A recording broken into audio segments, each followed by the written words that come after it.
Bisa jadi istri Anda yang sekarang sudah menjadi mantan tidak berhak menerima warisan tersebut.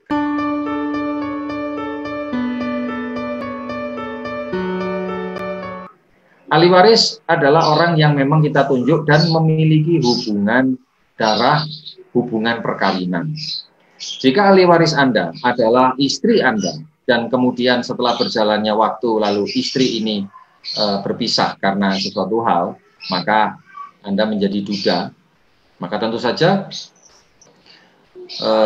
bisa jadi istri Anda yang sekarang sudah menjadi mantan tidak berhak menerima warisan tersebut karena sudah dibuktikan dengan surat tidak lagi memiliki hubungan perkawinan.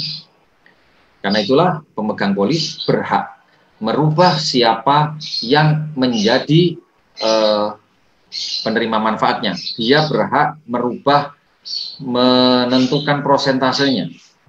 Hari ini diwariskan kepada istri, 1 tahun kemudian dirubah 100% kepada anak, itu diizinkan.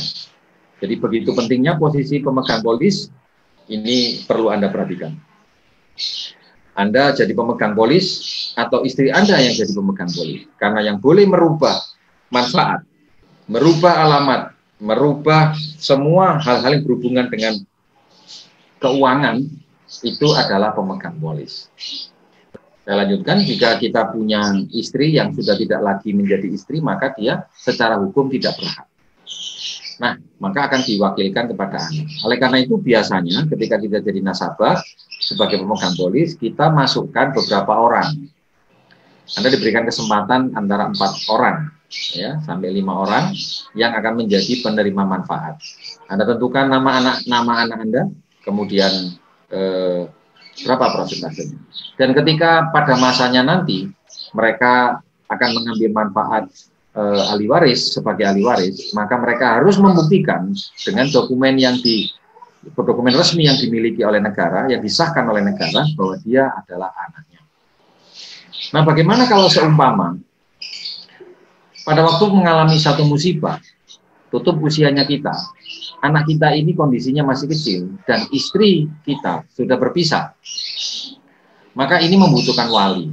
Itulah sebabnya ketika kita memiliki anak masih di bawah 17 tahun, maka perusahaan asuransi akan meminta siapa walinya. Walinya adalah orang yang nanti akan menggantikan posisi orang tua untuk menerima waris. Seumpama suaminya meninggal, istrinya tutup usia, ikut meninggal juga karena kecelakaan misalnya, anaknya masih kecil, maka anak tidak berhak untuk menerima warisan dana dengan jumlah yang sangat besar karena Allianz akan mentransfer dalam bentuk uang cash, ya, melalui mekanisme transfer. Nah, sedangkan kita tahu beberapa anak kecil memang peraturan di negara tidak diizinkan untuk memiliki rekening sebelum dia punya KTP. Nah, maka walinya lah yang menjadi pengganti orang tuanya. Dan terkait dengan hal itu, wali tersebut misalnya tantenya atau mungkin bibinya wajib membuktikan bahwa dirinya memiliki hubungan keluarga dengan si pihak ahli waris.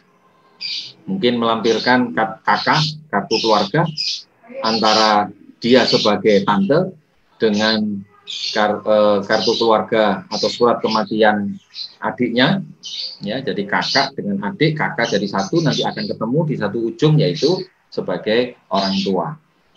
Jadi orang tua memiliki 2 orang anak, dan ketika kalian melihat bahwa ini ada hubungan darah, maka dianggap dia memang betul.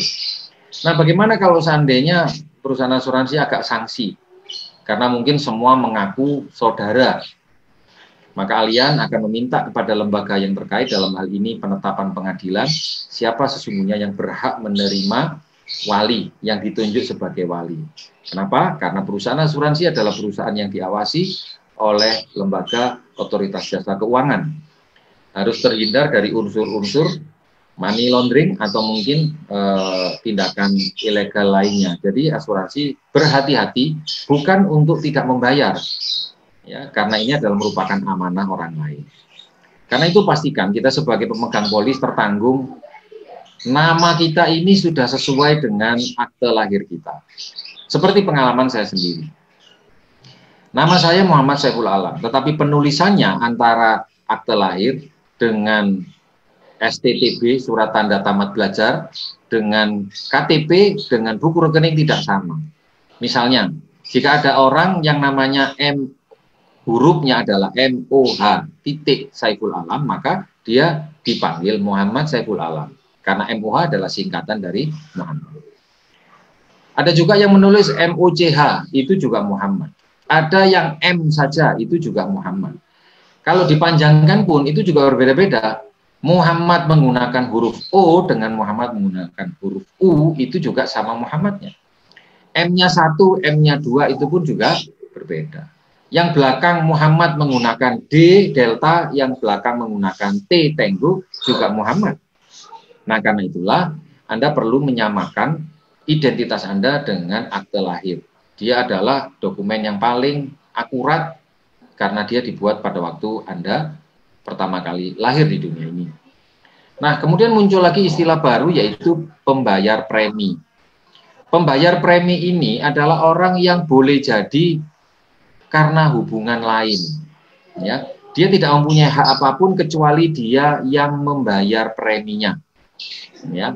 Nah, tapi tentu saja dokumen-dokumen penunjang seperti identitas harus dilampirkan.